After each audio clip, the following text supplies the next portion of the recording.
The water stopped on a Tuesday in the second week of June, and Vashai was standing in the ditch when it happened.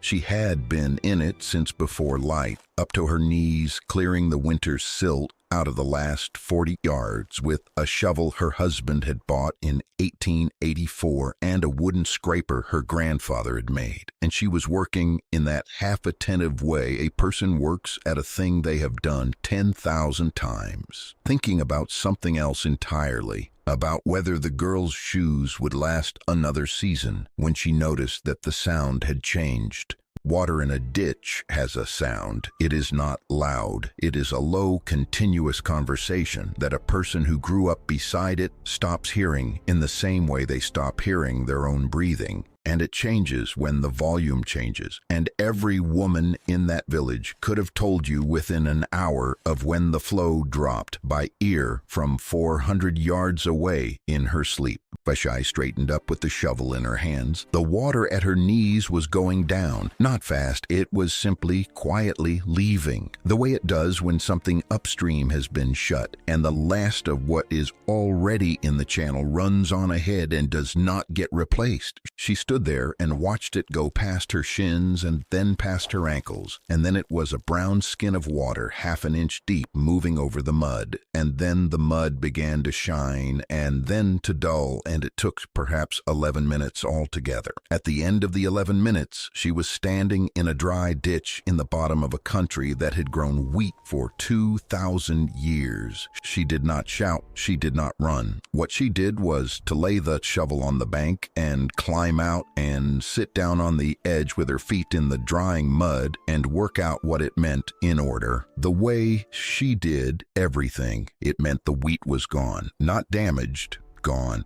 It was the second week of June, the heads were filling, and wheat that far along needs water within 9 or 10 days, or it makes nothing at all, and there was no other water. It meant the beans that had just come up in the low field were gone in about 5 days. It meant that the 11 acres she and her sister-in-law had put in together, which had cost them the whole of the spring, had produced exactly nothing, and that the seed they had held back to plant it had been eaten by the ground. It meant that in this year, 1891, in the month of the saguaro harvest, her household had food for perhaps 5 weeks. And it meant, and this was the part she sat with the longest, with her feet in the mud and the heat coming up, that it had not happened by itself. The river had gone down before. Rivers do. Every person along that water knew the difference between a dry year and a shut gate, and knew it the way they knew the difference between a person being asleep and being dead, and there had been no flood, no washout, no break in the bank, and it was the second week of June, and 42 miles upstream there was a canal company that had been digging since 1886. She sat there a while longer, then she got up because the shovel would rust if she left it in the wet and there was work. Here is what has to be understood about those people, and if it is not understood, then nothing that follows makes any sense at all, and most people who hear this story hear it wrong from the first sentence, because they have a picture in their heads of who the desert people were, and the picture is wrong. They were farmers, not in the way that hunting people sometimes puts a little corn in the ground. They were farmers the way the Nile was farmers. They had been irrigating that valley since before Rome, in canals dug by hand, some of them 30 feet wide and running for 16 miles, laid out on grades so exact that men with instruments came out in the 1880s and measured them and went away quiet. Wheat, corn, beans, squash, melons, cotton, 2 crops a year in the good years, and they had been rich. That is the piece nobody says.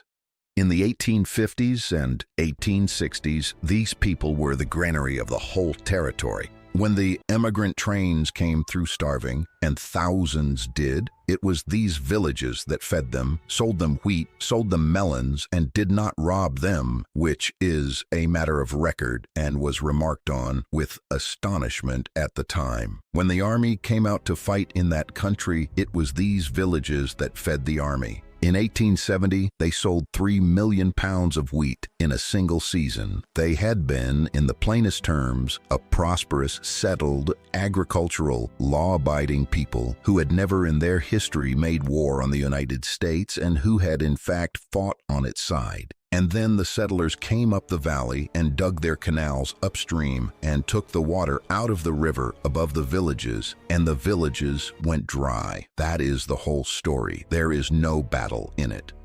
There is no massacre in it, no dramatic betrayal, no treaty signed in bad faith and torn up. There is a set of men with shovels and a legal doctrine 42 miles upstream doing something that was entirely lawful under the laws of the territory of Arizona, and a valley of farmers downstream who watch the water in their ditches go down a little more each year for 6 years and then one Tuesday in June stop. The people of the valley called the time that followed the years of famine. They were not being poetic. Vashai walked back up to the village with the shovel over her shoulder and the sun coming up hard, and she was 34 years old, and she had been a widow for 5 years. Her husband had been called Juan Antonio, in the way of those villages by then, a mission name over an older one.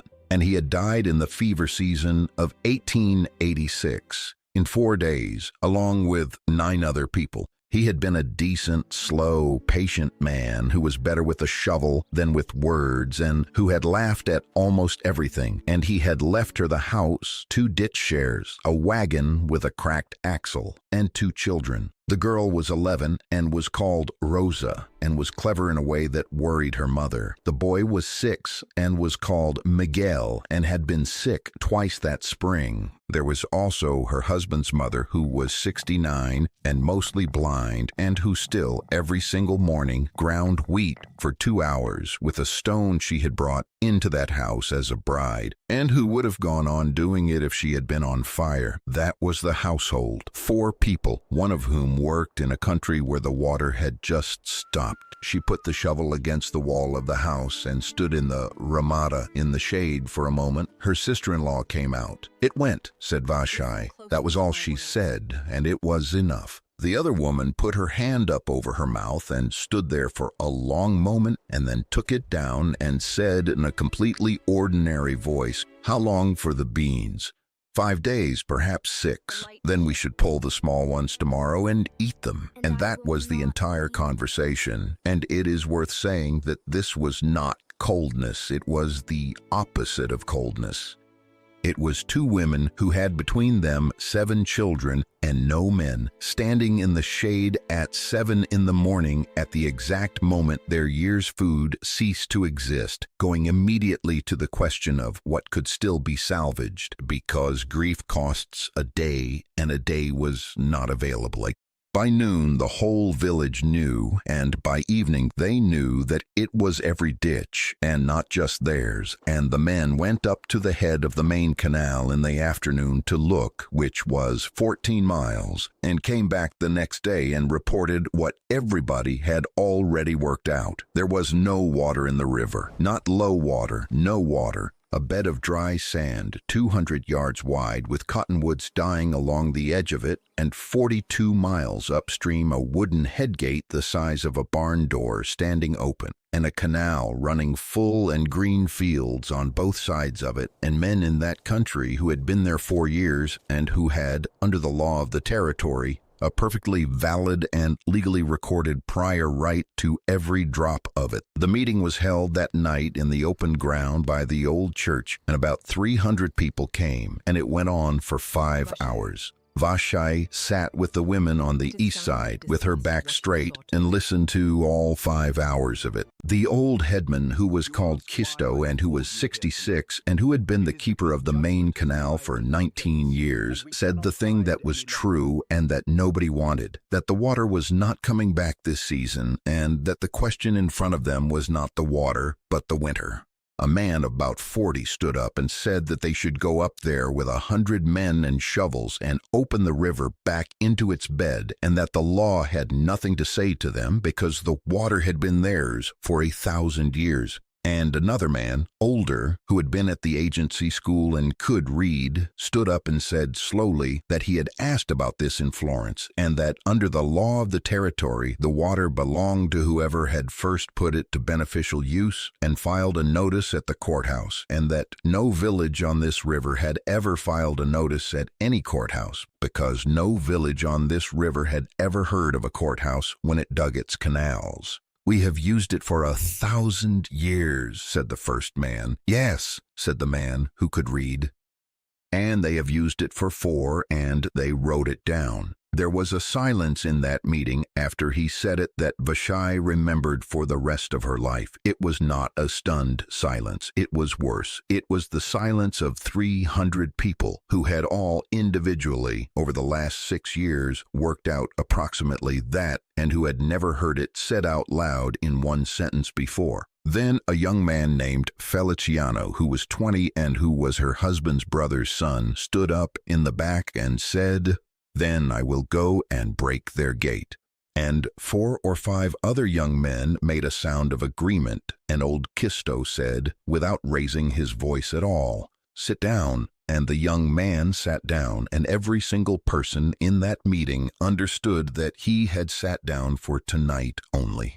The agent came out 11 days later, which was fast for him. He was a thin, harassed, not stupid man named Bidwell, who had been in the post 2 years and who was responsible for about 4,000 people. And he stood on the step of the agency building and told them the following things, in order through an interpreter, that he had written to Washington about the water, that he had written twice, that he had been instructed to encourage the Indians to farm, that there would be a distribution of flour in August of an amount he named, which the interpreter translated and which produced a noise from the crowd that was not quite laughter, and that any man who went upstream and interfered with the works of the canal company would be arrested by the county authorities and would not be helped by him, and that he wished them to understand that he was saying this for their protection. Then he went inside out of the heat. Vashai stood in that crowd and did the arithmetic on the flour, which she was able to do quickly because she had been doing arithmetic on flour her whole life, and worked out that the distribution the agent had named would feed her household for 19 days. The winter was 5 months. She went home and did the thing she always did when a thing was too large, which was to sit down in the dark on the packed floor of her house with her back against the wall and go through it item by item, out loud, quietly, in a very low voice until it was small enough to be worked on. "Wheat in the house," she said. 2 sacks and part of a third. If we eat as we eat now, 6 weeks. If we eat as we will eat 10. Beans 1 sack and whatever we pull tomorrow, which is nothing. The saguaro harvest is in 3 weeks and will be good because the saguaro does not care about the river. Syrup and seed, that is real. Call it a month of something. Mesquite beans in July, and the mesquite does not care about the river either because its root goes down 40 feet, and there is a great deal of mesquite, and we can pound flour from it, and it will keep. That is the difference between hunger and starving. The agent's flour in August, 19 days. There are the 2 ditch shares, and they are worth nothing at all now, and I would not get $1 for both of them. There is the wagon with the cracked axle. There are $11 in the tin. She stopped there for a while. There is the girl, she said at last, and there is a school at Phoenix where they take them and feed them and cut their hair. And every woman in this village is going to be thinking about that by December, and I am thinking about it in June, and I will not do it. Her mother-in-law's voice came out of the dark from the other side of the room, perfectly clear. "Then you will need money," the old woman said. Vashai had not known she was awake. "Yes," she said, "not food, money. Food runs out, and then you are where you started. You have thought all night about food." There was the small dry sound of the old woman shifting on her mat. "Where is there money in this valley?" And Vashai sat in the dark with her back against the wall of her husband's house and said the thing that had been standing at the back of the room since the water stopped and that she had been walking around for 2 weeks. Wood, she said. Yes. They burn it in the town. They burn it in the mills and the hotels and the brickyards and every kitchen in Phoenix, and there is no wood in Phoenix, and there is mesquite standing on this land for 20 miles. Her voice was flat. They pay $1.50 a cord at the wood yard. I have heard $2. It is 40 miles. 41. And you have a wagon with a cracked axle and no mules, said her husband's mother. Yes. The old woman was quiet for a moment. There is one man in this valley with 2 wagons and 8 mules, she said. I know it, and nobody will ride with him. I know that too, said Vashai. The old woman lay back down. Then you had better go early, she said, before it is hot, and you had better wear your shoes, because he will look at your feet before he looks at your face. That is the kind of man he is. And Vashai sat in the dark for a long time after that, listening to her children breathe and to the total, complete, unbroken silence outside, where for her entire life there had been the sound of water in a ditch. Ignacio Ríos lived 4 miles east of the village on a piece of high ground above the old channel, and he lived there for a reason, and the reason was that nobody had put him there, and nobody could make him leave. Vashai walked it in the dark and got there at first light, and she wore her shoes. The place told her a good deal before she saw the man. There was a brush corral with 8 mules in it, all of them in flesh, all of them shod, which in that valley in that year was an extraordinary thing to see. There were 2 wagons, a big freight wagon with iron tires and a lighter one, both of them backed under a ramada out of the sun with the tongues up off the ground so the wood would not check. There was a workbench. There was a barrel of water with a lid on it. There was a heap of scrap iron sorted into 3 piles by size. It was the establishment of a man who intended to be able to move 50 tons of anything anywhere, and who had no one to help him do it. "You're standing in the road," said a voice. He was under the freight wagon on his back with a wrench and had been the whole time. "I am," said Vashai. "Then either come in or go on, but do not stand in the road looking at a man's mules at daylight, because there is only one reason people do that." He came out from under the wagon. Ignacio Ríos was 41 years old. He was not a large man. He had a Mexican father and an Oda mother, and a face that had been out in that sun for 4 decades, and there was a scar that came out of his hairline and stopped at the eyebrow, and he had the specific, unhurried, sideways way of looking at a person that Vashai had only ever seen in 2 other men, both of whom had been Army Scouts. He had in fact been an Army Scout. That was one of the 3 things everybody in that valley knew about him. The second was that he had money, or something like it, wagons, mules, contracts, a way of coming back from Tucson with things. The third was Ramon Ochoa. "You are Juan Antonio's widow," he said. Yes, he was a good man.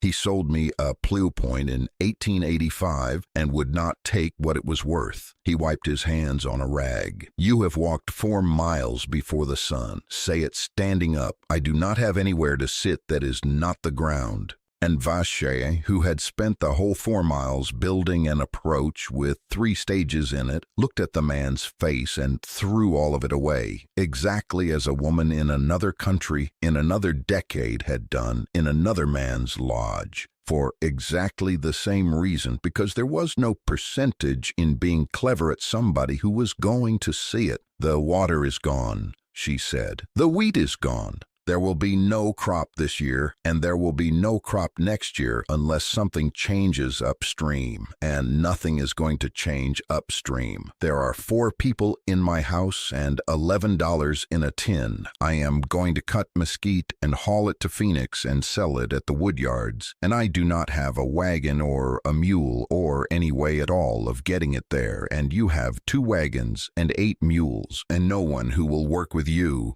Ignacio Ríos stood there with the rag in his hand. "You want to hire a wagon?" "No," said Vashai. "I have no money to hire a wagon, and you would be a fool to rent one to a woman with $11. I want a partnership, half and half. You put in the wagons and the mules and the feed. I put in the labor and the cutting and the loading, and I bring my sister-in-law and 2 boys of 14, and I do the selling in the town."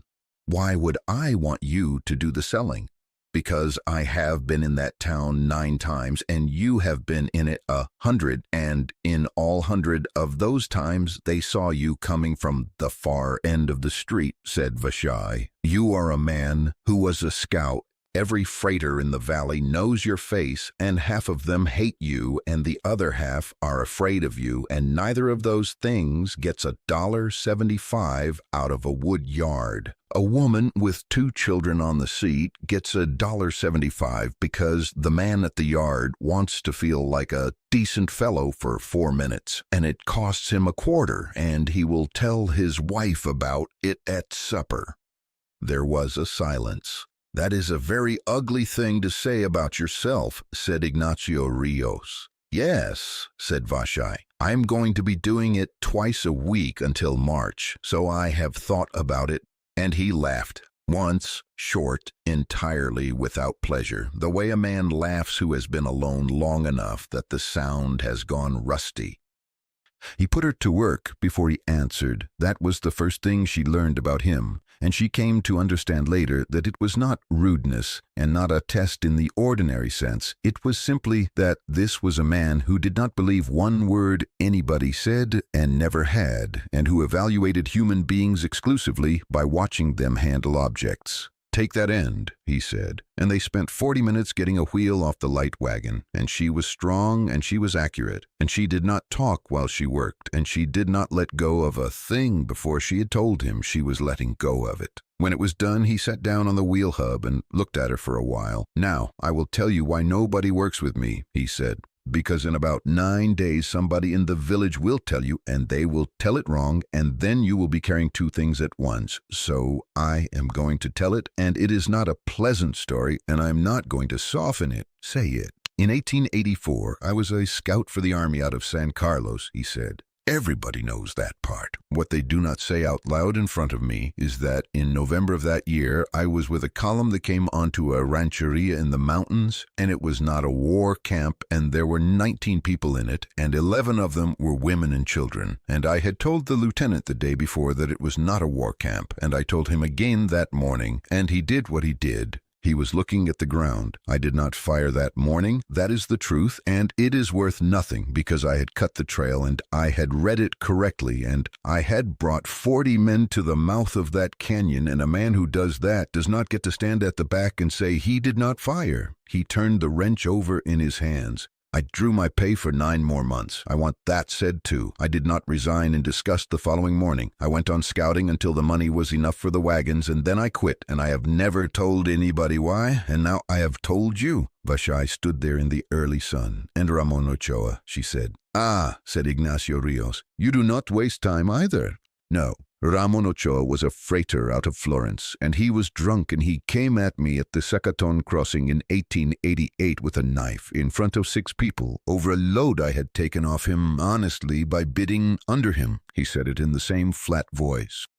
I broke his arm, and he went into the water, and he drowned in 11 inches of water because he was drunk and could not get his face out of it, and I was standing on the bank when he did it, and I did not go in. Why not? Because he had a knife in the other hand, said Ignacio Ríos, and because I did not want to.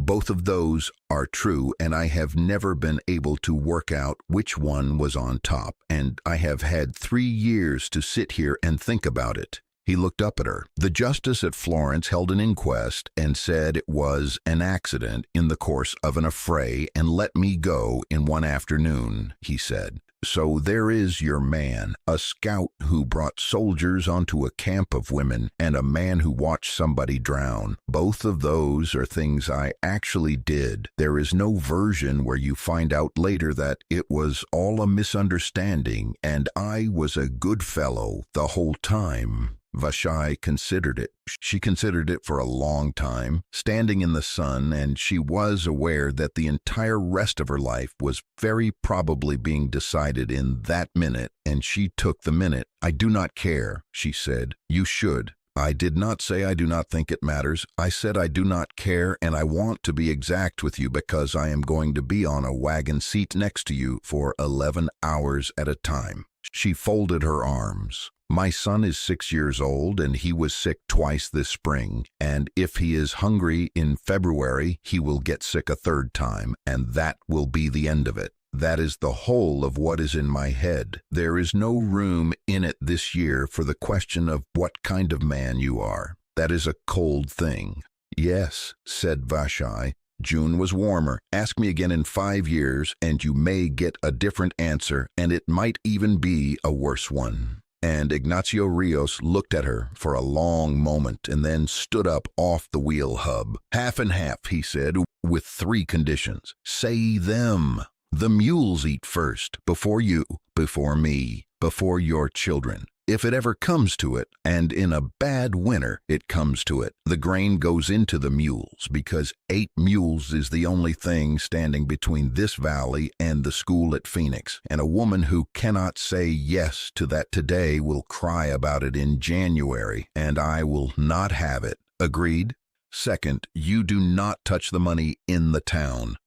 Not because I think you would steal it, you would not, you are the kind who counts twice, but because the day one woodyard man says a squaw handled his cash box wrong, we are finished in that town forever, and so is every other family in this valley who tries it after us. You sell, I take the money in my hand in front of him. You count it in the wagon on the road out, and if it is short by a nickel, we go back." Vashai's jaw tightened, and she made herself think about it for 4 full seconds before she answered. "Agreed," she said, "and I hate it." "Good, hate it. Third." "Third," said Vashai, "is mine." He stopped. "You will not put a hand on me, and you will not ask, and you will not do the thing that is worse than asking, which is to be very careful and very good for 8 months, so that when you finally do ask, I owe you." She held his eyes. "If it ever changes, it will change because I say a sentence out loud, not because you have been patient." Ignacio Ríos put the wrench down on the wheel hub. "I was going to say that the third was that you tell your village yourself," he said, "today, before we load anything, because if they hear it from someone else, then it is a scandal. And if they hear it from you standing in the middle of them, it is a business."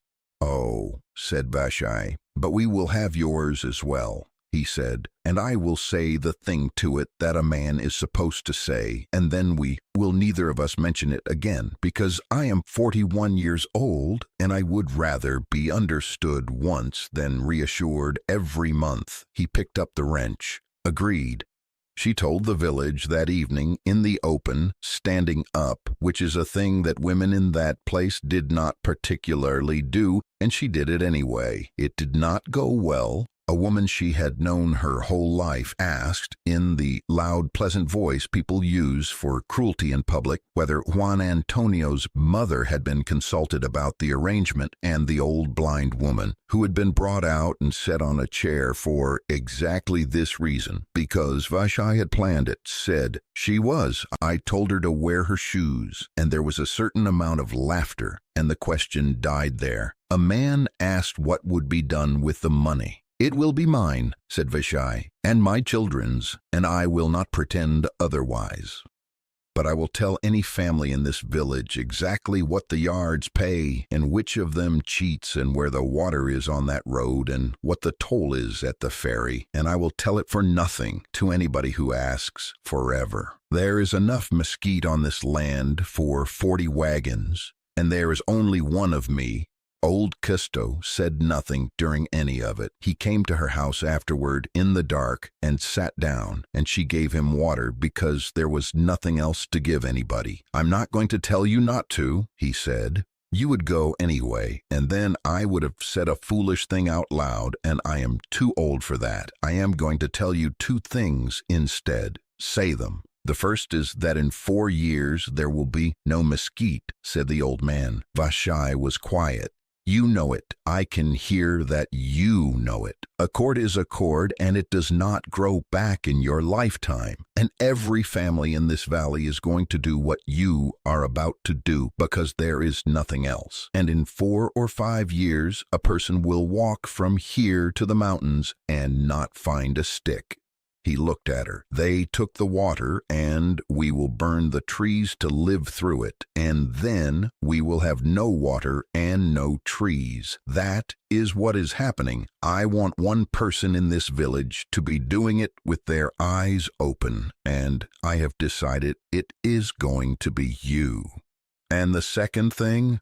Old Kisto set the cup down. Feliciano, he said, and Vashai closed her eyes. He has been up there twice, said the old man, to look. He went with 2 others in the night, and he came back and told his mother he had been fishing, and there are no fish because there is no river. He got up slowly, with a hand on his knee. He is your husband's brother's son, and he listens to you, and he listens to nobody else on this earth. And in about 2 months, when the flour runs out and the boy is sitting in a dry field looking at a green field 40 miles away, he is going to do something. I know, said Vashai. Then take him with you, said Kisto. On the wagons, every trip. I do not care if he is any use. Put him where he is too tired at night to think, and where there is a man beside him who has seen what happens to people who do things at night. He went to the door. And Vashai, do not tell him that is why.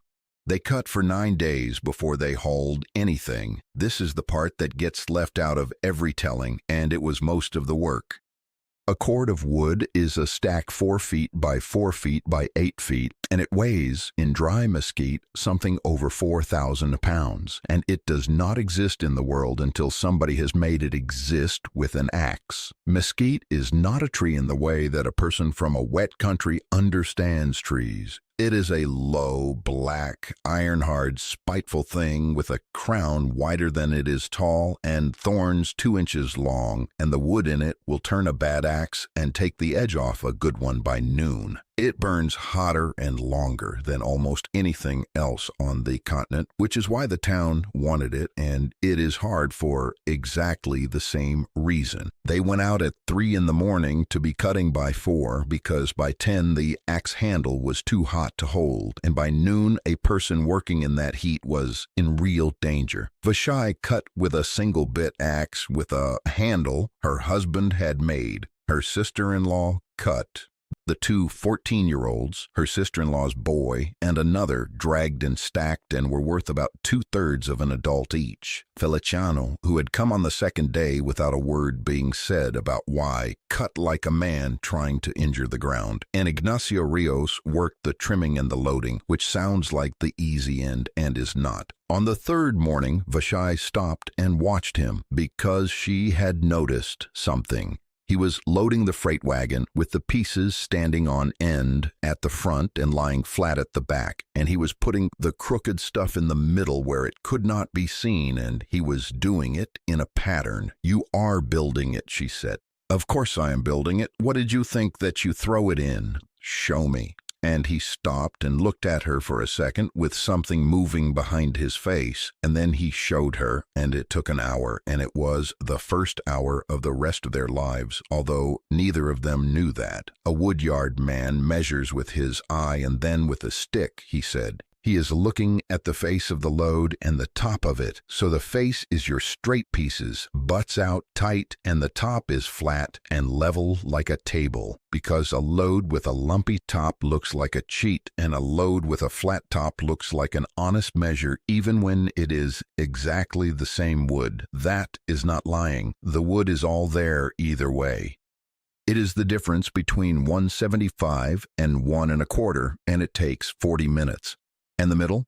The middle is where the crooked goes, and every woodyard man in Arizona knows the middle is where the crooked goes, and he does not care because he does the same thing when he sells it to the hotel. He set a piece and knocked it home with his palm. Also, and this matters more, a load built like this does not shift on the Sacaton grade. A load that shifts on the Sacaton grade puts a wagon on its side with a woman under it. Half of what looks like showmanship in freighting is not. On the 5th day, she was building the light wagon herself, badly. On the 11th day, she was building it well. He never said so. What he did was to stop checking it, which she noticed on the 14th day, and which meant more.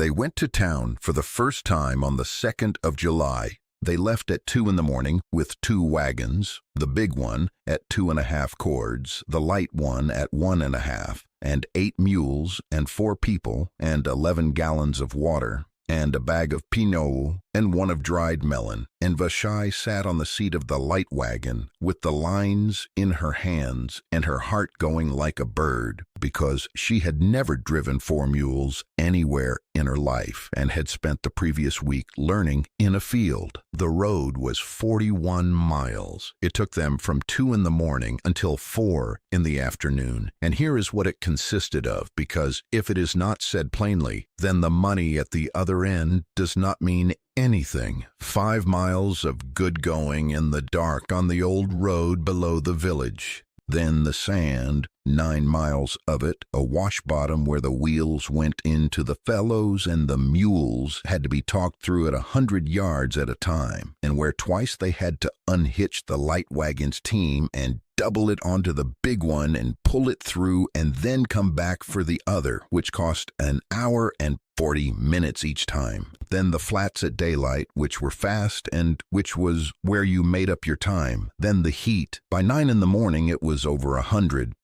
By noon it was 112, which is a number that means nothing written down and means, in the actual world, that the iron of the wagon tire will take the skin off a palm, and that a person's lips split, and that the mule's breathing changes, and that you begin to watch the animals with a specific fear, because a mule that goes down in that country at noon is a mule that is going to die, along with 4,000 pounds of your capital. They stopped from 11 until 2 under a stand of cottonwood where there was a well with a windlass and a Mexican family who charged 5 cents a head for the animals and let the people drink free. Vashai got down off the wagon, and her legs did not work properly for about 30 seconds, and she stood holding the wheel and made her face do nothing at all until they did. And then Phoenix.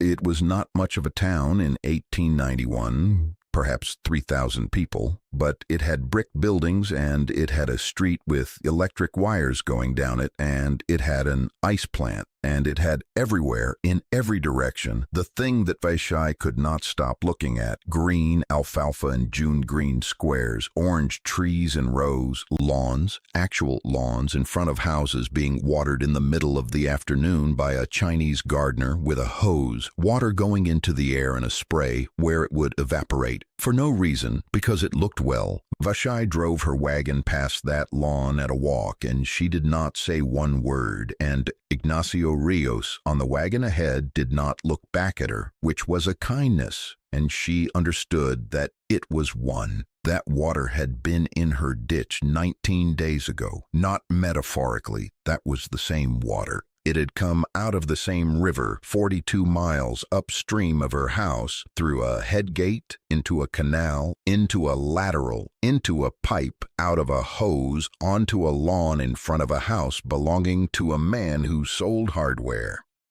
She put it away. She put it in the place where she put things, and she got down off the wagon at the Center Street woodyard with her face composed, and she sold 2.5 cords of mesquite at $1.60. It took 40 minutes, and it was worse than the road. The yardman was not cruel. That was the thing she'd not been ready for.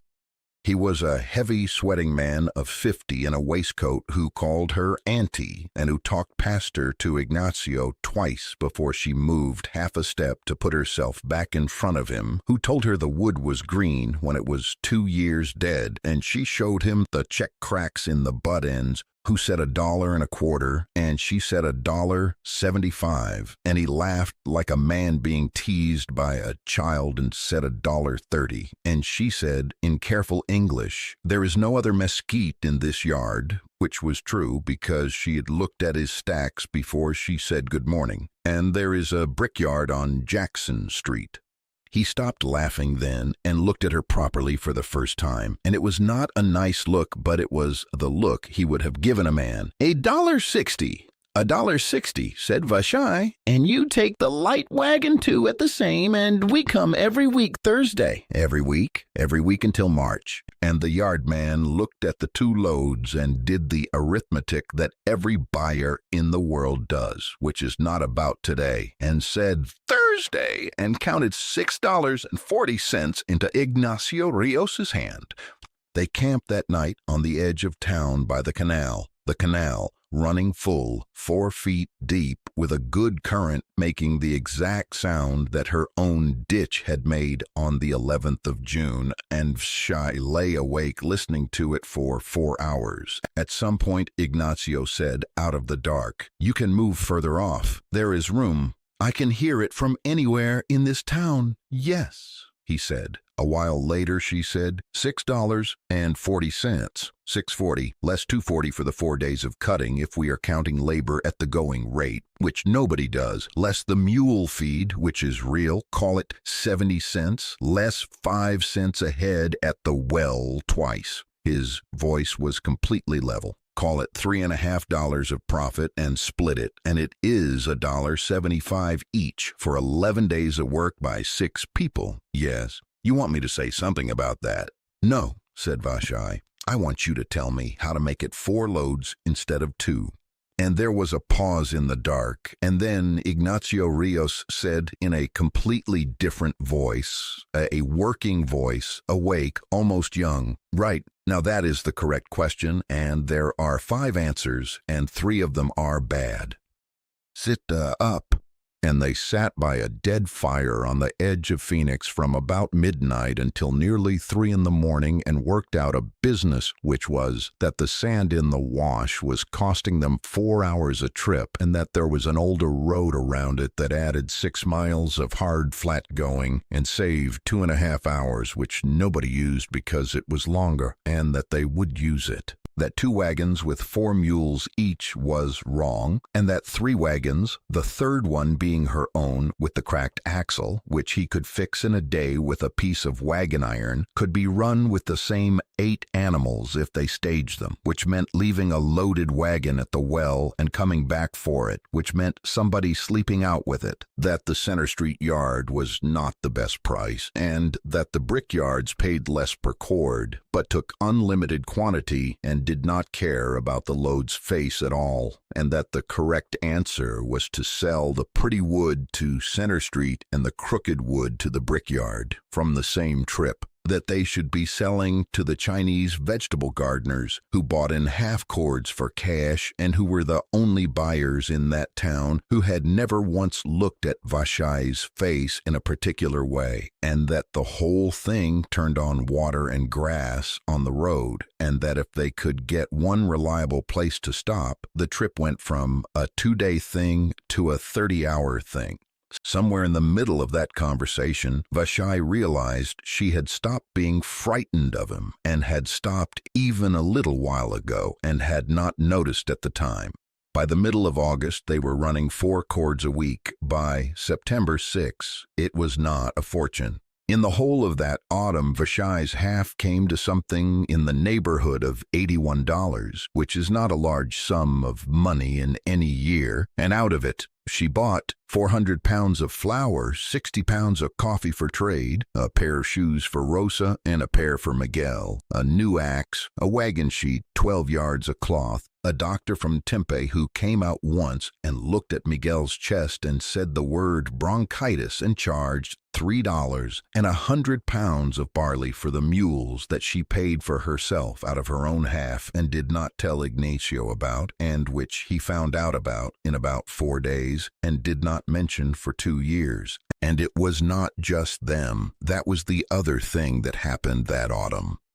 Vashai had said in the meeting that she would tell any family what the yards paid, and she did, and by October there were 9 wagons out of that valley on the Phoenix Road, and by the following spring there were 30, and the whole valley went into the wood trade together the way a drowning man goes into anything at all that floats. Old Kisto was right about all of it. They survived that winter. Nobody in that village starved in the winter of 1891 and 1892. 4 children died of the things children died of, and 2 old people, and it was called a hard winter and not a famine winter. And the price of it was written down in a place nobody was reading, which was the Mesquite Bosque along the old river, going back a mile a year. The thing with Feliciano happened at the end of that first winter in February, and it happened because of the very thing that was supposed to prevent it. He had been on the wagons since July. He had been good at it, stupidly strong, quick with the animals, better with an axe by December than anyone else in the outfit. He had also, over those 8 months, sat on a wagon seat twice a week and driven past 42 miles of other people's green fields in daylight at 4 miles an hour with nothing else to look at. He had time to memorize it. Vashai understood afterward and said so once to one person 30 years later. We put him on that road to keep him tired, and the road was the whole argument laid out flat for 8 months. On the night of the 19th of February, 1892, Feliciano and 2 other young men rode up the valley to the diversion works of the Consolidated Canal Company, which was not the biggest canal on that river, but was the nearest one they could reach in a night, with 2 shovels, an axe, and a crowbar, intending to open the river back into its own bed. They were not fools, and it was not a raid. They knew exactly which timber to cut. They had been looking at it for a year. What they did not know was that the company had put a watchman on the works in November because the company had also been counting the wagons on the Phoenix Road and had worked out the same arithmetic everyone else had, and that the watchman was a 26-year-old Missourian named Wilbur Tandy who slept in a shack 40 yards from the gate with a Winchester and who was, on that particular night, awake because he had a toothache.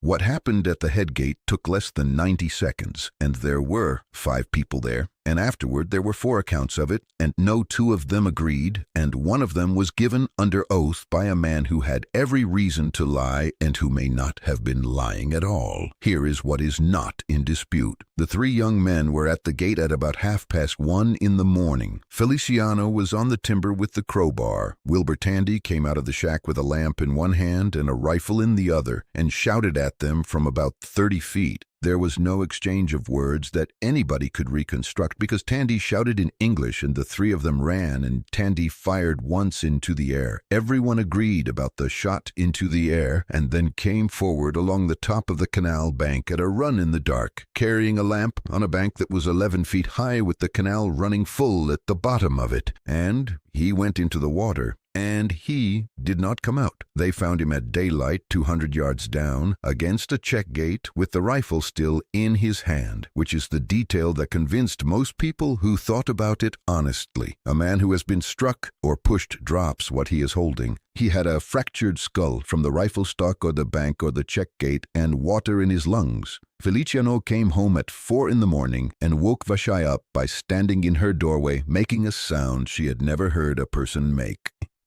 She got it out of him in about 20 minutes, sitting on the floor in the dark, with her hand on the back of his neck like he was 6. Did you touch him? No. Feliciano, listen to me and do not decide what I want to hear. Did any of you touch that man? No. He was shaking. He was behind us. He was behind us, Aunt. He was running, and the lamp went sideways, and then there was no lamps. Did you go back? And the boy stopped shaking and went completely still, which was the worst part of the whole night. We stood there, he said, on the road for a little while, and we could hear it. You can hear a man in water. And Ramon's boy said if we go back and pull him out, they will hang all 3 of us anyway, because we are 3 Indians standing over a white man at 2 in the morning with a crowbar. And he was right, said Feliciano. He was right, Aunt, that is the thing. He was right, and we ran, and the man died, and both of those are true at the same time, and I do not know what to do with it. Vashai sat on the floor of her house in the dark and understood with total clarity that this was the same sentence she had heard 8 months earlier from a man sitting on a wheel hub, and that she was going to spend the rest of her life inside the space between those 2 things. "You are going to sit here," she said, "and you are not going to run, and you are not going to go anywhere at all. And when they come, you are going to say exactly what you told me in those words and not one word more. And I am going to go and get the only person in this valley who knows how a white court works." "He is a scout," said Feliciano. "They will not." "He is a man," said Vashai, "who has been in front of a white justice for a dead white man and walked out in one afternoon, and there is nobody else on this river who has, and if you have anything to say about him, say it in 9 years when you are alive to say it." The county came on the 3rd day, a deputy sheriff named Halloran and 2 men from the canal company, and riding a little apart because he had not been invited, the agent Bidwell, who had heard about it in Sacaton and had come out on his own horse at his own speed, which Vashai noted. The deputy was not the villain of it. That is important. He was a tired professional of about 45 who had done this 60 times and who wanted, above all things, to take one man back to Florence and not have a general disturbance. He arrested Feliciano at 11 in the morning in front of about 200 people, and 200 people stood there in a country that had just lost its river and did not do anything, and that stillness was not cowardice, and everyone standing in it knew exactly what it was. It was old Kisto having walked through the village at daylight saying one sentence to every household: "If we take him back today, we will bury 9 of them by Sunday." And every household having agreed with him and hating it. The 2 other young men were not arrested because Feliciano, asked who had been with him, said, "I was alone," which was a lie, and which everybody, including the deputy, knew was a lie, and which the deputy wrote down anyway, because he had a body and a confession of presence and a name, and because 2 more arrests meant 2 more mothers in the road. Ignacio Ríos stood at the back of that crowd with his arms folded and did not say a word until the wagon was out of sight. Then he said to Vashai quietly, "Territorial court at Florence. He will be arraigned inside 2 weeks." He was already walking toward the mules. "They will charge murder in the 1st degree. He did not. I know what he did not do. It does not matter yet. He unhooked a halter. Listen to me now, because we have about 11 days, and every one of them counts. They will charge 1st degree because the canal company will want it, and the canal company will want it because there are 30 wagons a week on that road, and 4,000 hungry people on this reservation, and every rancher between here and Mesa lay awake last night thinking about their own headgate. This is not about your nephew. Your nephew is a piece of paper they intend to nail to a fence. Then what do we do? 3 things, and you are not going to like the 3rd, said Ignacio Ríos. We get a lawyer, and it has to be a real one, and it will cost between $150 and $300. We get the facts, the actual facts, measured, written, in a form a white jury will look at, because that boy's only chance is that Tandy fell, and a jury does not believe an Indian who says he fell, but a jury will believe a diagram. And the 3rd, he stopped and looked at her. The 3rd is that when the moment comes, somebody is going to have to stand up in that room and be the reason it happened, he said. Not the boy, the water, and that person is going to have to be a woman with 2 children and a dead husband and a dry ditch, and she is going to have to stand up in front of 200 white people in a courthouse in Florence, Arizona, and let them look at her and answer questions from a man whose entire job is to make her look like a liar. Vashai stood in the dust of the empty road. How much of a chance does it give him? I do not know. Yes. No, said Ignacio Ríos. I have watched men guess for other people about hanging. Get your shoes. The money was the first wall, and it went down faster than either of them expected, and the way it went down is the part of this story that Vashai told most often when she was old, because it was the part she was proudest of and the part nobody believed. She did not ask the village for money. She went on the following Thursday on the ordinary wood run, and she stopped at the Center Street yard and sold 2 cords, and then she said to the heavy sweating man in the waistcoat, "I want to ask you something that is not about wood." And she told him, straight, 4 sentences, the boy, the gate, the watchman, the court. And then she said, "I need a lawyer at Florence, and I need $150, and I do not have it. I will sell you wood at $1.30 a cord instead of $1.60 for 1 year, and I will bring you 6 cords a week instead of 4, and you advance me the $150 today." He stared at her. "That is," he worked it out on the back of a shingle, "that is better than $80 of discount over the year, ma'am, for $150. Yes, that is a bad bargain." "It is a very bad bargain," agreed Vashai.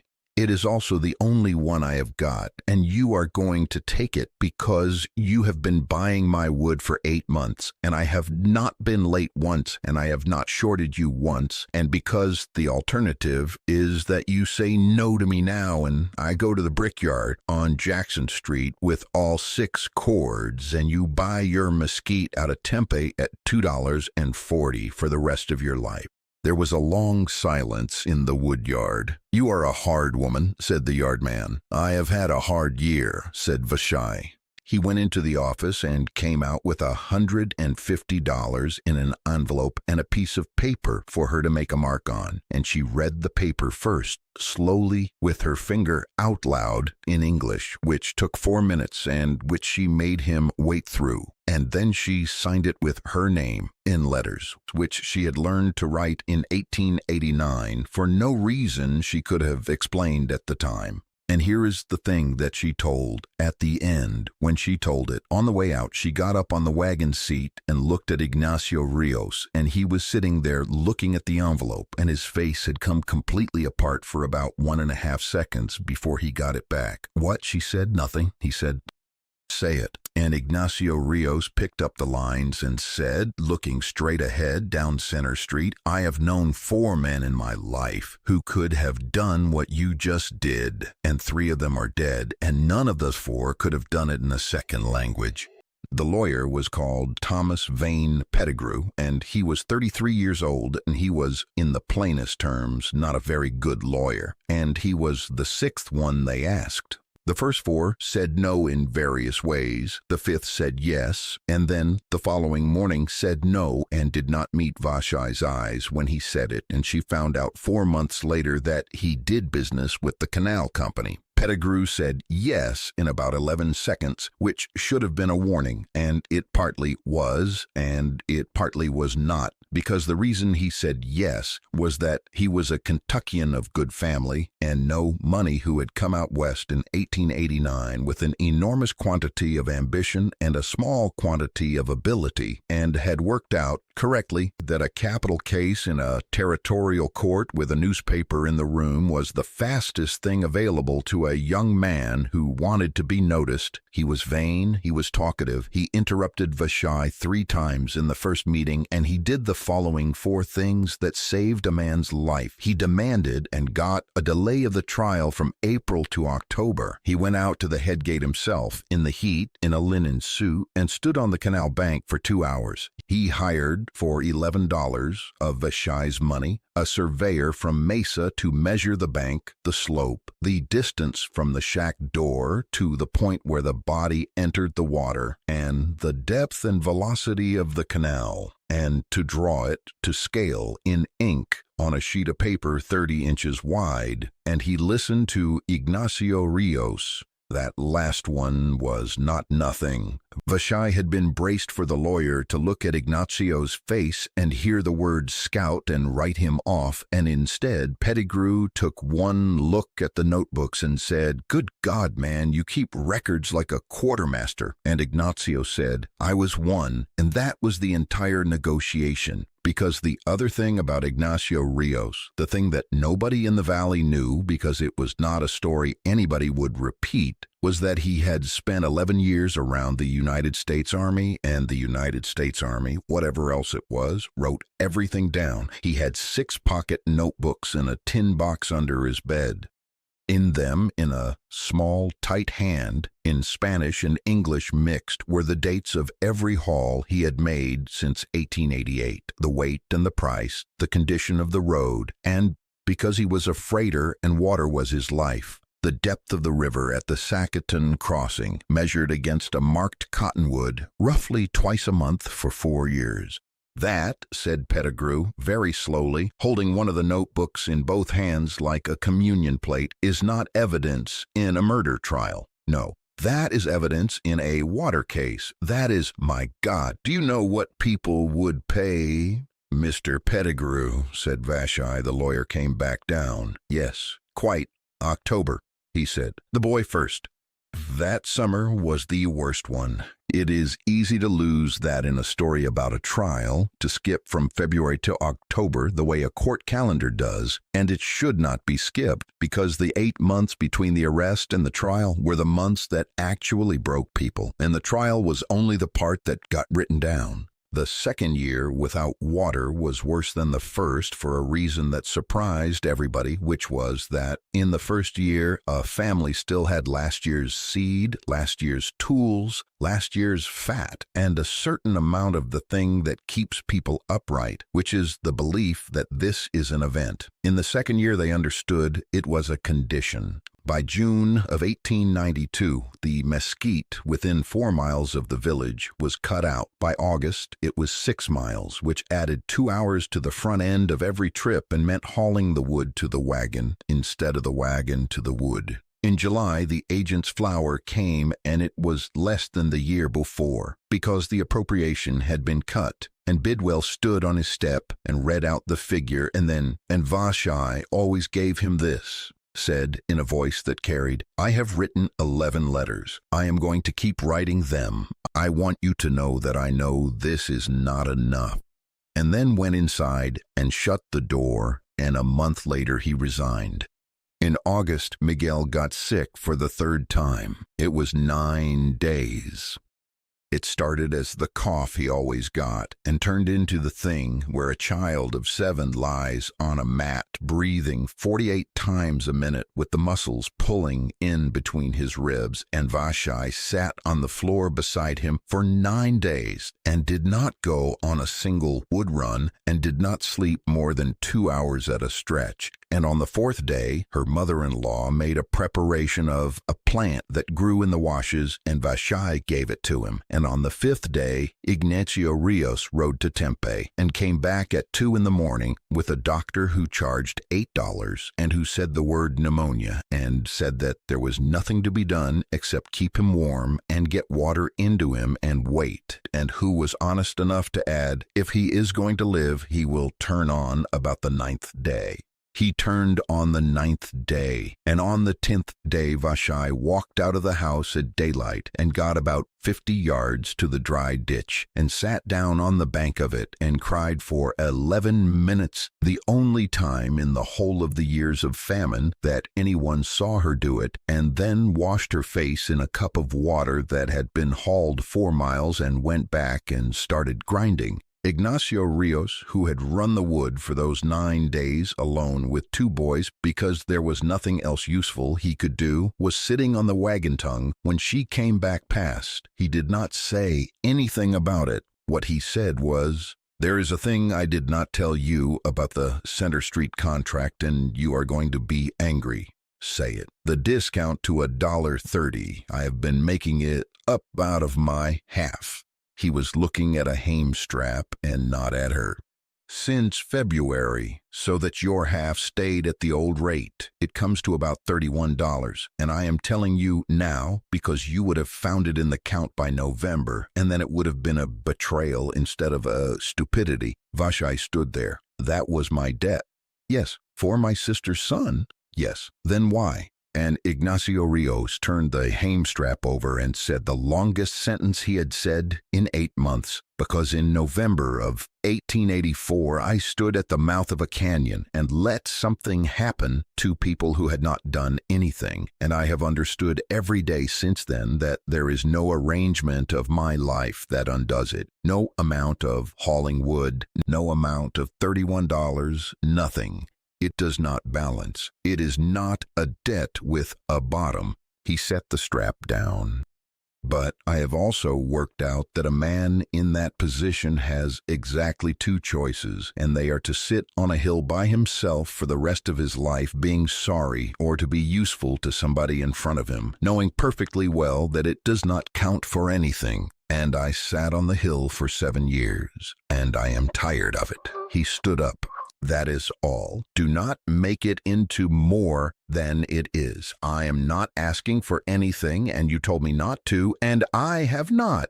I know you have not, said Vashai. Then we will say nothing further about the $31. We will say a great deal about the $31, said Vashai. In November, when there is time, and you will pay it back to yourself out of the spring hauling at 50 cents a load, and I will do the counting. And he laughed, the second time in 14 months, and it was less rusty. The trial opened at Florence on the 17th of October, 1892, in a courtroom on the second floor of the Pinal County Courthouse in front of Judge Ellison, with a jury of 12 men, of whom 4 were farmers, 2 were merchants, 1 was a saloon keeper, 1 was a stock raiser, 3 were miners, and 1 was a bookkeeper for a mercantile firm that supplied the Consolidated Canal Company, which Pettigrew did not discover until Thursday. All 12 were white. There was no possibility of anything else. The territorial jury statute required electors, and Indians in Arizona in 1892 were not electors. Vashai sat in the second row on the left with her hands in her lap for 4 days. 61 people came down from the valley and sat behind her, having walked most of them and having slept 2 nights in the wash below the town because there was nowhere for them to stay in Florence. And the Pinal drill remarked on their presence in a paragraph that also used the phrase orderly and quiet in a manner deserving of comment, which Rosa read out loud to her mother 11 years later, and which made Vashai put down what she was holding. The prosecution took a day and a half, and it was, on its face, formidable. A dead man of 26 with a mother in Missouri, 3 Indians at a gate at 1:30 in the morning with a crowbar and an axe, a confession by the defendant that he had been there, that he had come to break the works, and that he had run away and left the man in the water, a fractured skull. And, above all, the thing that the prosecutor, a deliberate, unshowy man named Alcott, who was much better than Pettigrew, came back to in every single hour of his case. They went there to destroy property at night, armed with tools, and a man died. Whether one of them struck him is a question you may find you cannot answer. You do not have to answer it. A man who sets a thing of that kind in motion at 1 o'clock in the morning owns everything that comes out of it, which was, as a matter of law in 1892, very nearly correct, and everyone in the room who understood law understood that Alcott had just told the jury they could hang a man without deciding whether he had touched anybody. Pettigrew's defense had 3 parts. The first was the surveyor's diagram, which was 30 inches wide, and which he put on an easel and left there for 2 days, and which showed, in ink to scale, a canal bank 11 feet 3 inches above the water, with a crown 31 inches wide at the point of entry, a slope of 1 to 1.5, and a distance of 142 feet from the door of the watchman's shack to that point. The surveyor testified for 40 minutes and was not shaken, and said, when Pettigrew asked, that a man running along that crown in the dark, carrying a lamp in one hand and a rifle in the other, was doing a thing I would not do for $50. The second part was the rifle. Pettigrew held it up. He was good at this part. It was the part of lawyering that suited him, and asked the deputy who had recovered the body whether the deceased's hand had been on it when he was found, and the deputy said yes, and Pettigrew said both hands or one, and the deputy said the right closed on the small of the stock, and Pettigrew said, Deputy Halloran, in your experience of dead men, does a man who is struck from behind by a crowbar keep hold of his rifle? And Alcott objected, and the judge sustained it, and it did not matter in the slightest because the jury had heard the question. The third part was Vashai. She was called on the third day at about 11 in the morning, and she took the stand in a courtroom that held 211 people, and she was sworn through an interpreter and then said in English, "I can answer in English. If I do not know a word, I will use the interpreter," which produced a stir in the room that she had not anticipated and did not like. Pettigrew took her through it gently and at some length, who she was, where she lived, what her people farmed, what the canals were, how old they were, and then he said, "Mrs." and stopped because he had never in 8 months worked out what to call her, and she said, "Vashai," and he said, "Vashai, what is the condition of your fields today?" And she said, "There are no fields today." Alcott let it go. It was his one mistake in 4 days, and he made it because he was a careful man, and the answer sounded like sentiment, and sentiment does not usually hurt a prosecution. "Tell the jury about the 11th of June, 1891, said Pettigrew, and Vashai turned slightly in the chair, the way she had been told to, so that she was speaking to the 12 men in the box and not to the lawyer, and she said it exactly the way she had said it to herself in the dark on the floor of her house for 16 months, item by item in order, without one adjective in the whole of it, that she had been in the ditch at 4 in the morning clearing silt, that the water had gone down past her knees and past her ankles and away, and that it had taken about 11 minutes, that the wheat was in head and needed 9 more days, that 11 acres had produced nothing, that there had been 2 sacks of wheat and part of a third in the house, and 1 sack of beans, and $11 in a tin, and 4 people, one of whom was 69 and blind, and one of whom was 6, that the flour distribution in August of that year would have fed her house for 19 days, and that the winter was 5 months, that she had gone to Ignacio Ríos and asked for the loan of a wagon, and that she had cut and hauled mesquite to Phoenix, 41 miles twice a week for 16 months, and that in the last year she had personally made $81, and that this was the reason her children were alive. That there had been no water in the Gila River at Sacaton on any day of the summer of 1891 or the summer of 1892, and that her people had been farming with that water since before there was a Spain. Then Pettigrew said, "Did you know that your nephew intended to go to that headgate?" "No." "Had he ever spoken of it?" "Yes." There was a movement in the room. "When?" "In the meeting on the night the water stopped, in front of 300 people, he stood up and said he would go and break their gate," said Vashai. "And the old man told him to sit down, and he sat down. And he did not go for 8 months, and I will tell you why he did not go." And Pettigrew, who to his everlasting credit had the sense to shut up, said, "Why?" "Because we put him on a wagon," said Vashai. "Because we knew. Every person in that village knew what was going to happen to the young men, and we did the only thing we could think of, which was to work them until they could not stand up. For 8 months we drove that boy up and down that road twice a week, past the green fields at 4 miles an hour, in the daylight, so that he would be too tired to do a foolish thing." She looked at the jury. "I am the one who put him on that road," she said. "If you want somebody in this room to be responsible for that boy being at that gate, it is not the man in the chair over there. He is 21. I am 35. I made the arrangement, and I made it for exactly this reason, and it did not work." The courtroom was quiet. "And the water?" said Pettigrew very quietly. "The water is a separate thing," said Vashai, "and I want to say it correctly because I have thought about it for 2 years, and I do not want it to come out as a complaint."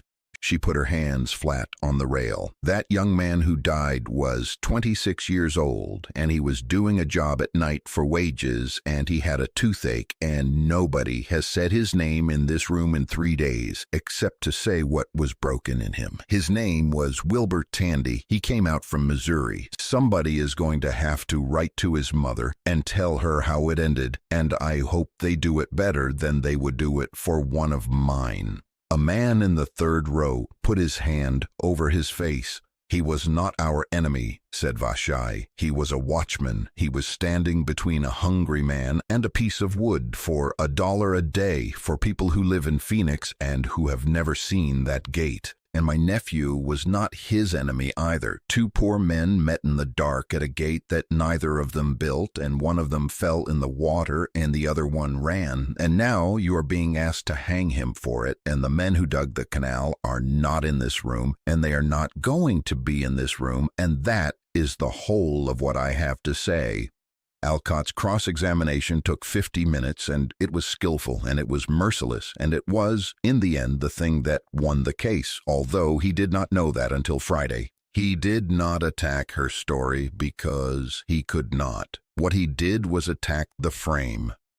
You have told this jury a great deal about your fields, Vashai.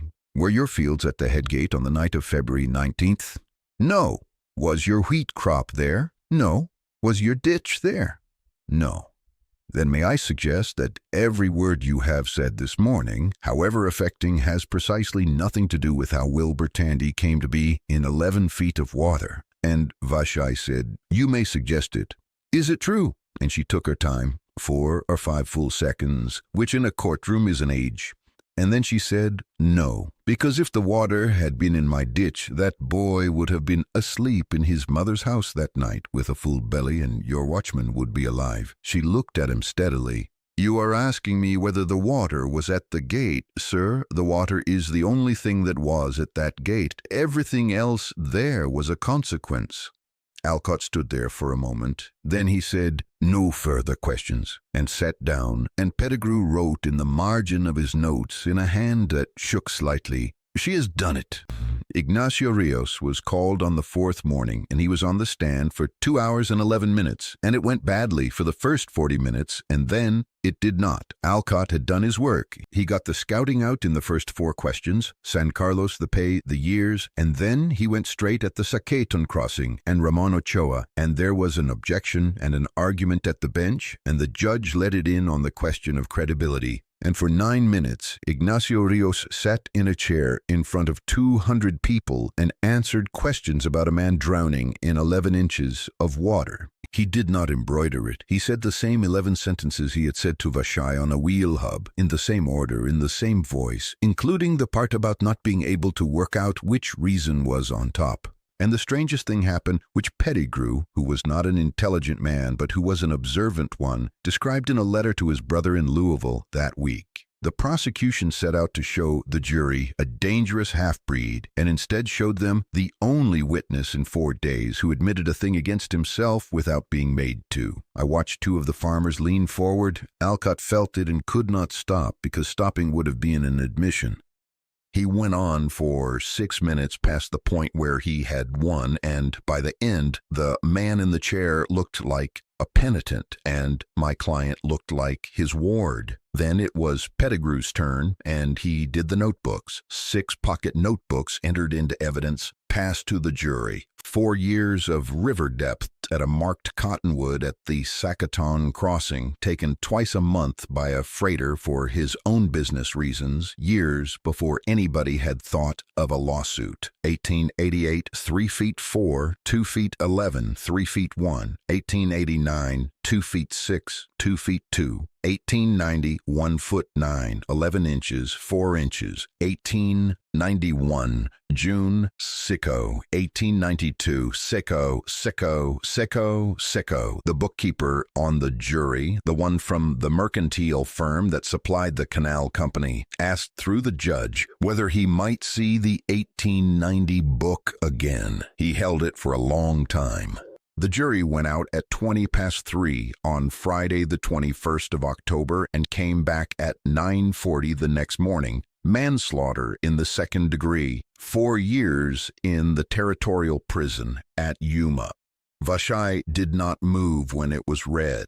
61 people behind her did not move. It was Feliciano's mother, 3 seats down, who made a sound, and Vashai reached over and took hold of her wrist and held it hard until she stopped. 4 years at Yuma was not mercy. Yuma in 1892 killed people. It was 120 degrees in the cells in July, and there were men in there who had gone blind and men who had gone mad, and everybody in that courtroom knew it. And 4 years there for a 21-year-old who had never been away from the river was a real and heavy thing, and it was not a rope. On the steps of the courthouse afterward, in the sun, Pettigrew was talking very fast to a man from the Phoenix Herald about the diagram, and Vashai stood at the bottom of the steps and waited for the deputy to bring her nephew past on the way to the wagon. She had about 11 seconds. She used them to say, 4 years is 4 years. You will be 25. I will be here, and your mother will be here, and there will be a wagon and a team with your name on it the day you come out. And I am going to say the next part once. Do not make a story out of Yuma. Do not come back a man with a story. Come back a man with a trade.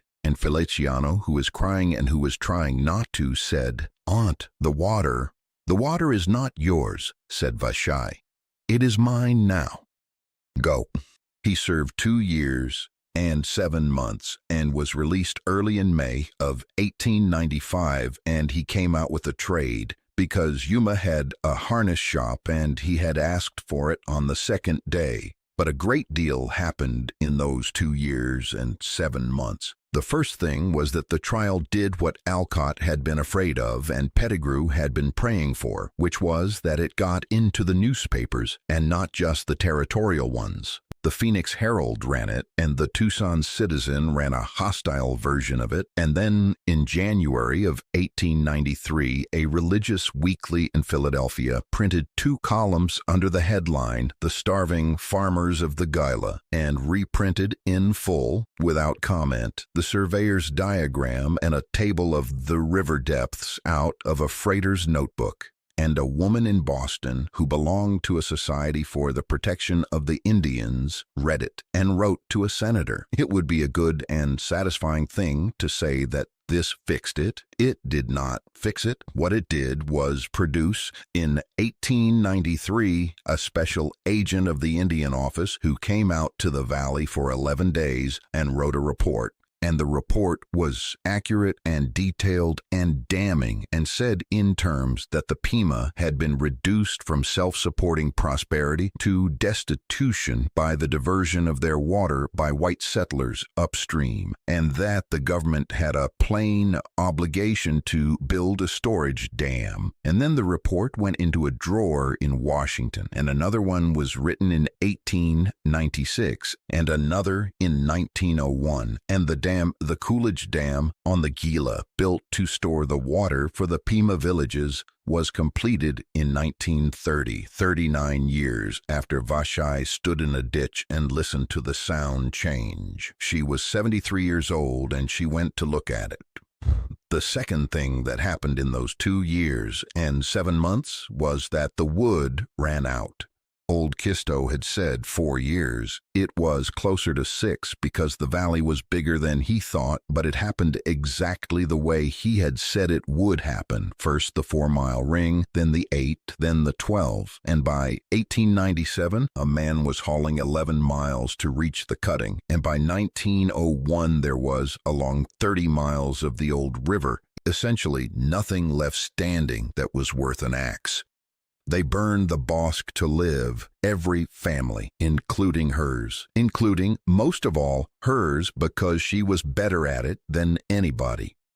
Vashai understood what she was doing the entire time and did it anyway. And this is the thing she was hardest on herself about at the end of her life. Harder than the trial, harder than anything. And the way she put it to her granddaughter in 1923 was, "They took the water and we cut down the trees to survive not having it, and then we had neither. And people will tell you that we were made to do it. We were not made to do it. Every stick of it went onto a wagon that I built the load on. I would do it again in the same order for the same reasons, and I want you to understand both halves of that sentence, because if you only understand one of them, you will not be any use to anybody." The third thing was the marriage, and it happened in the plainest possible way in the spring of 1894, and there was nothing in it that anybody would put in a song. They had been working together for 2 years and 10 months.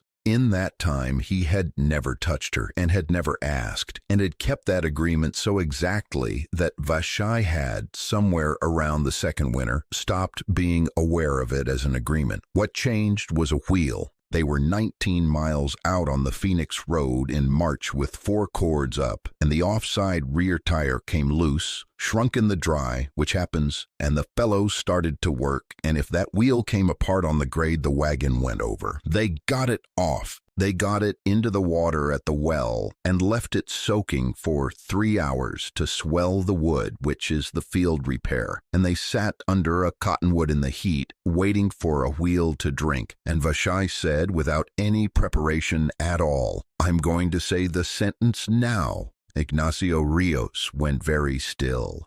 "You told me in your yard," she said, looking at the wheel and not at him, "that if it ever changed, it would change because I said something out loud, and not because you had been patient. You have been patient for 34 months. I have counted. I counted on purpose because I wanted to know whether I was choosing it or being worn into it, and I have decided that 34 months is long enough, that it is a choice." Vashai, let me finish. "Because I have 3 conditions, and you had 3. He shut his mouth. "The first is that you are not to be a father to Miguel. He had one. He does not remember him, and that is exactly why.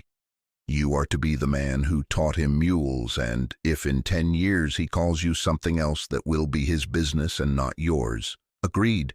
"The second is that the outfit stays half and half, and I keep counting the money, and when we're old and there is something to leave, half of it goes to my children, and half of it goes wherever you say, and nobody in this valley is ever going to be able to say, 'I did it for the mules.'"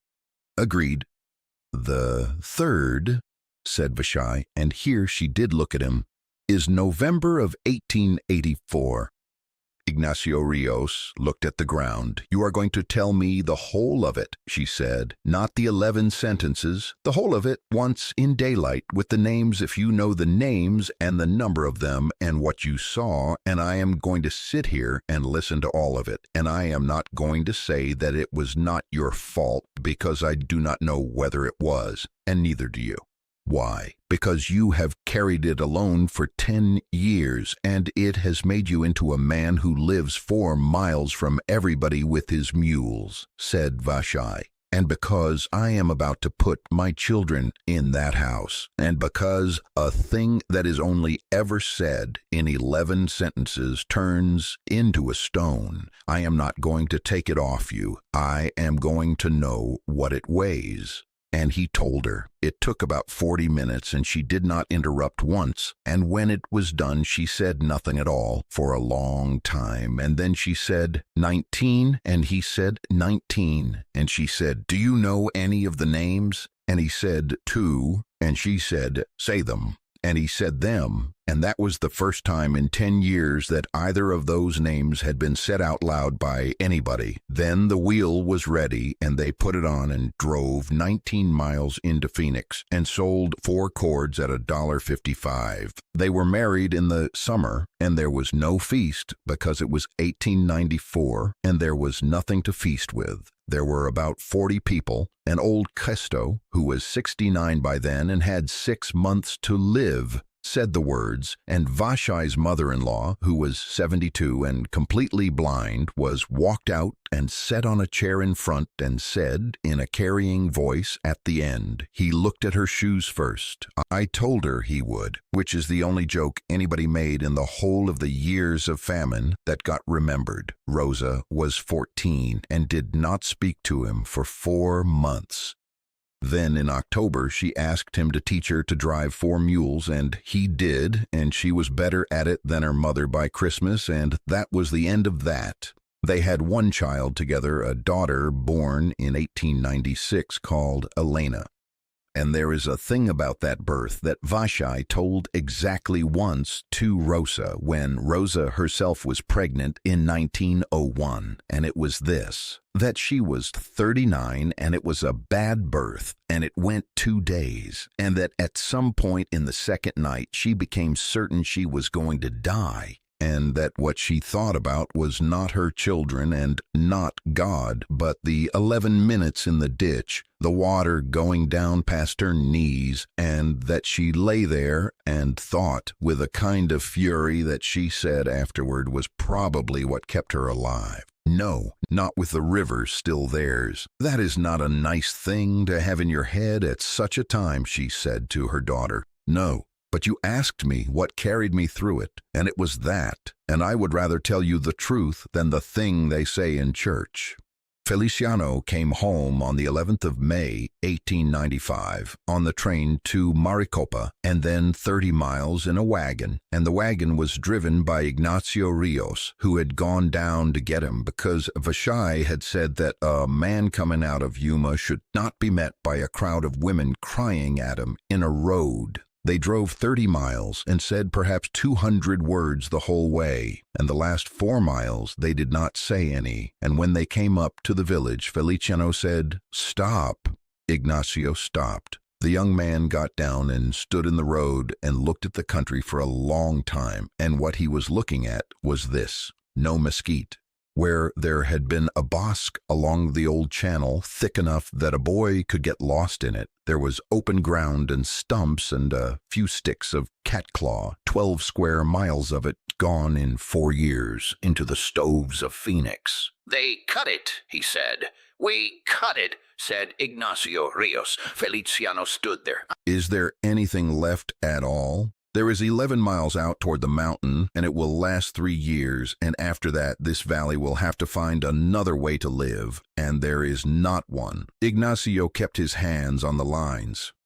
I am telling you now in the road before you see your mother, because in about an hour somebody is going to say to you that everything is much better and you would work it out for yourself in a week, and then you would be a man who had been lied to on his first day. Feliciano got back up on the wagon. My aunt sent you to say that. Your aunt sent me to fetch you. The saying is mine. He clucked to the mules.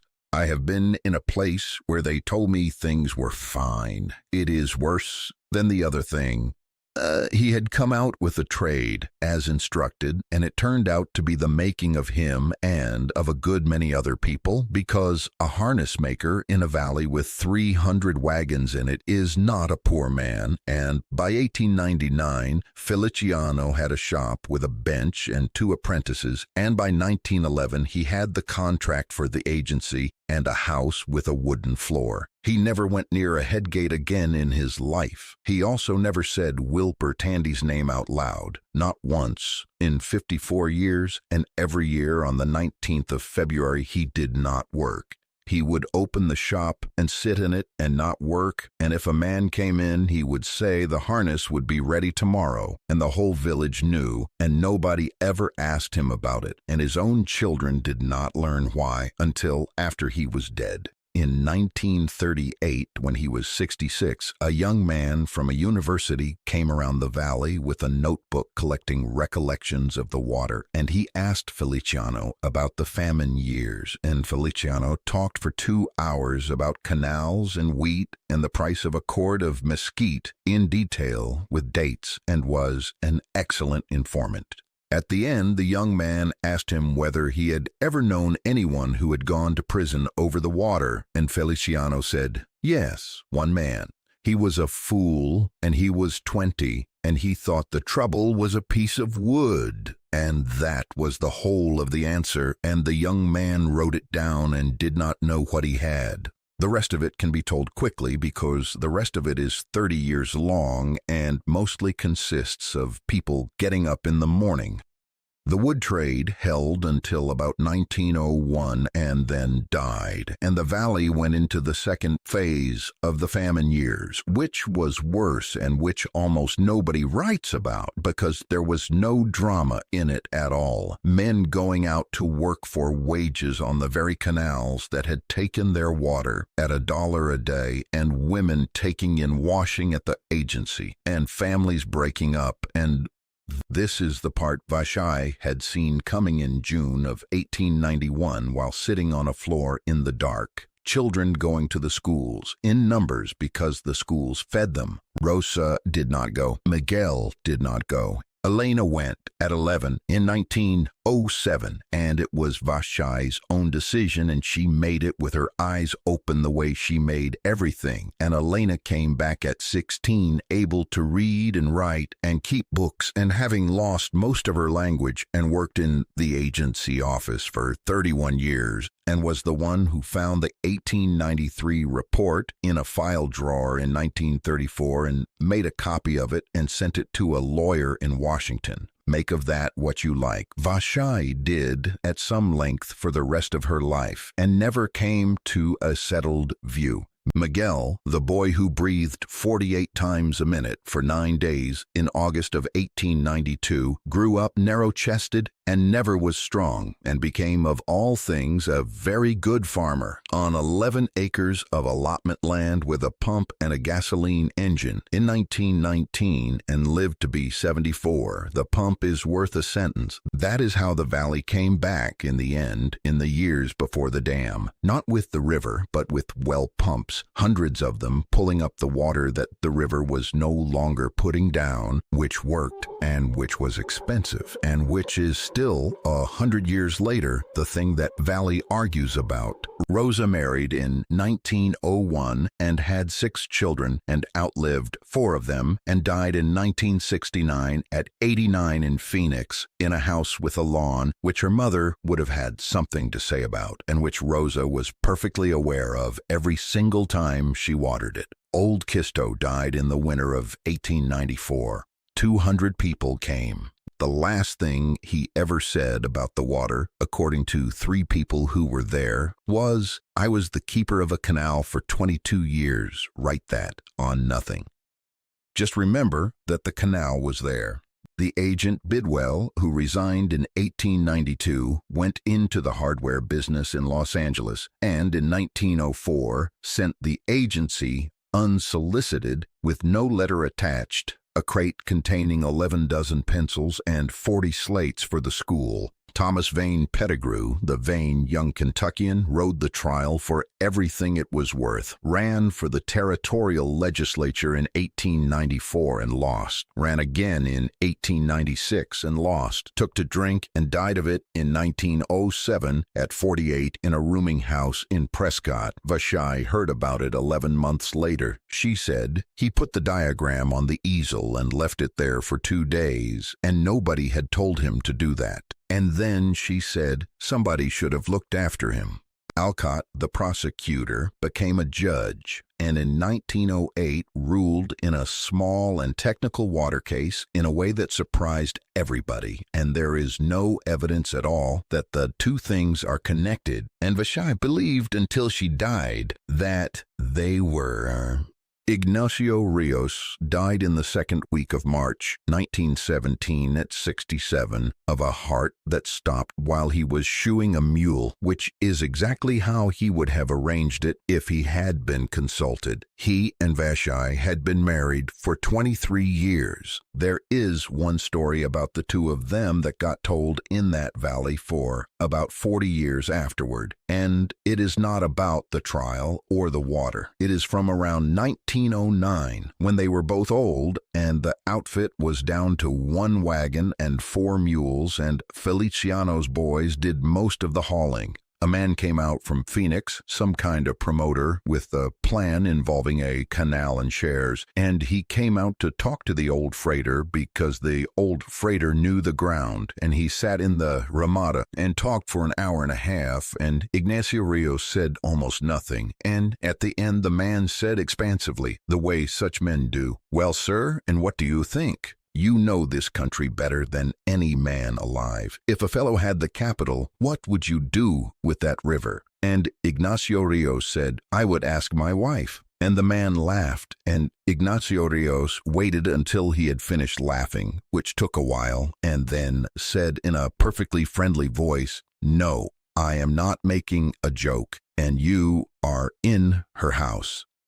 She has been reading that river for 52 years, and I've been reading it for 40, and she is better at it than I am. And if you want the answer, you may go and stand in the kitchen and ask her for it, and she will give it to you for nothing, and you will not understand about a third of it." The man went away. Vashai, who had heard the whole thing through the wall, came out afterward and said, "You have cost us a job of hauling." "Yes," said her husband, "it was $11. It was $11, he agreed, and went back to the harness he was mending, and they did not discuss it again for 8 years. And on the day of his funeral, Vashai told the story to her granddaughter in about 4 sentences and then said, "That was the whole man. There is not any more of him than that. Do not let anybody tell you later that he was complicated."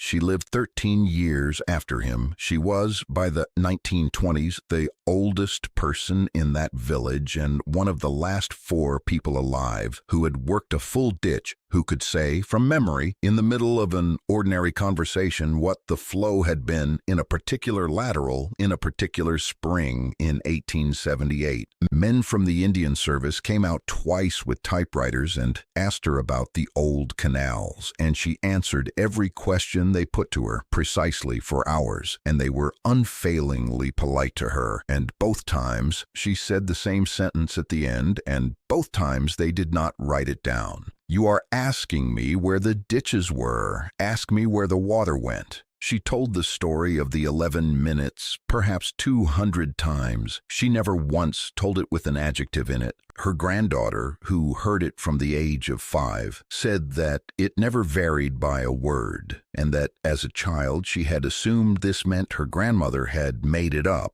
the way stories are made up, and that she was about 19 before she understood that it was the opposite, that the woman had said it that way, in that order, in that flat voice, since 1891, because that was the only way she had ever been able to hold it. In the autumn of 1930, they finished the dam.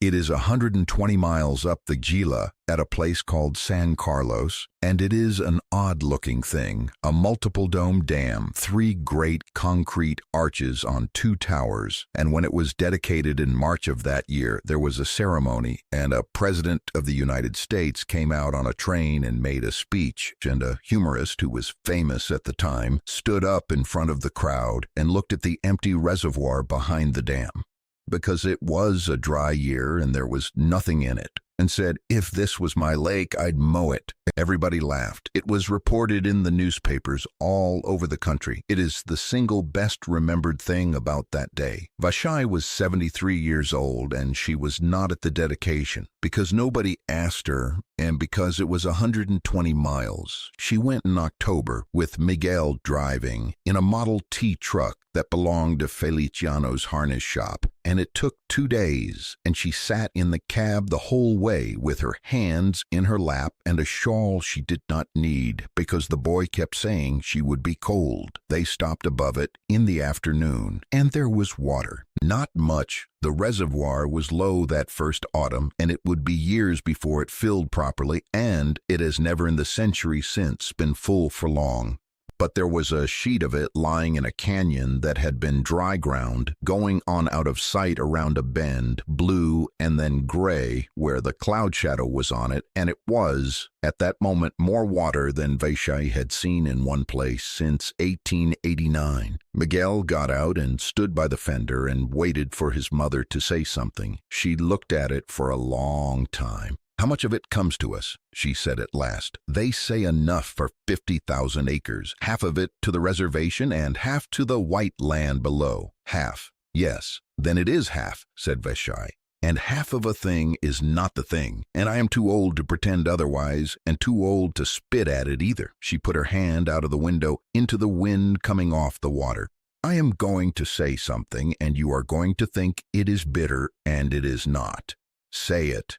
It took them 39 years, she said. I was 34. I am 73. Everybody who stood in that meeting by the church is dead except 4 of us. They did not build this for us. If they had built it for us, they would have built it in 1894, when the man came out and wrote it all down and put it in a drawer. They built it in 1930 because by then there were white farmers below us who needed the storage too, and we came along in the same bucket. She drew her hand back in. And I am glad it is here, she said. Both of those. Do not let anybody make me say only one of them at my funeral. On the way home, in the dark, somewhere on the road below Florence, she said one more thing about it, and Miguel remembered it because it was the only time in his life he heard his mother's voice go out from under her. She said, "Your father never saw water in a ditch again, not once. 5 years. He was alive after it stopped, and I used to catch him standing out there." And then she said, "Drive on. I am all right." And he did, and she was. She died on the 4th of February, 1934, at 77, in the house Juan Antonio had built, of nothing in particular, over about 9 days, with a great many people in the room. On the last day but one she was lucid in the morning, and she gave instructions, which were characteristically practical, about the wagon, which was to go to Feliciano's second boy, about $11 in a tin, which had been $11 in a tin continuously since June of 1891, and which she had never once spent and had never once explained, and about a stone. The stone was her mother-in-law's grinding stone, brought into that house as a bride in 1841, and it was to go to Elena, the daughter who had been to the school and had lost the language and worked in the agency office with a typewriter. Rosa said carefully, "Mother, Elena does not grind." "I know she does not grind." Then she can have the stone in her house in Phoenix on a shelf where the white ladies from her church will see it, said Vashai. And one of them will ask her about it, and she will have to answer. And she has been not answering for 20 years, and I have thought about this longer than you think. Elena kept the stone. It is still in that family. The last thing, on the 9th of February, 5 days after she died, and this is the last day of the story, the water came down the lateral ditch by the old village for the first time in the new allotment rotation at about 11 in the morning on a Friday, and it was not much water, and it was late, and it was half of what it should have been, and it belonged, on paper, to a project office. Rosa was 54 years old, and she was in the house sorting her mother's things, and she heard it. She heard it the way you hear something you have been listening for your entire life without knowing you were doing it, not as a sound arriving, but as a silence ending. She went out. The ditch below the house had been dry for 43 years, and it was running dirty, slow, full of sticks, no more than a foot of it, going along the bottom of a channel that 4 generations of her family had cleaned every March for no reason at all, except that they had never quite been able to stop. Rosa stood on the bank in her mother's shoes and listened to it. The low, continuous conversation, the exact sound, not similar, the same. And after a while she got down into it, up to her ankles, in her dress at 54 years of age, with her mother lying 4 days dead in the house behind her. And she stood there in the moving water with her eyes shut, and she said out loud, to nobody, in the language her sister had lost and her mother had died in. It came back. Then she opened her eyes and looked at the ditch and at the 11 acres beyond it that had grown nothing since the second week of June 1891. And she did the thing that woman's daughter was always going to do, which was to reach down and start pulling the sticks out of the channel with her hands, one at a time, working upstream so that the water would run clean. It took her the rest of the afternoon. By evening, the field was wet,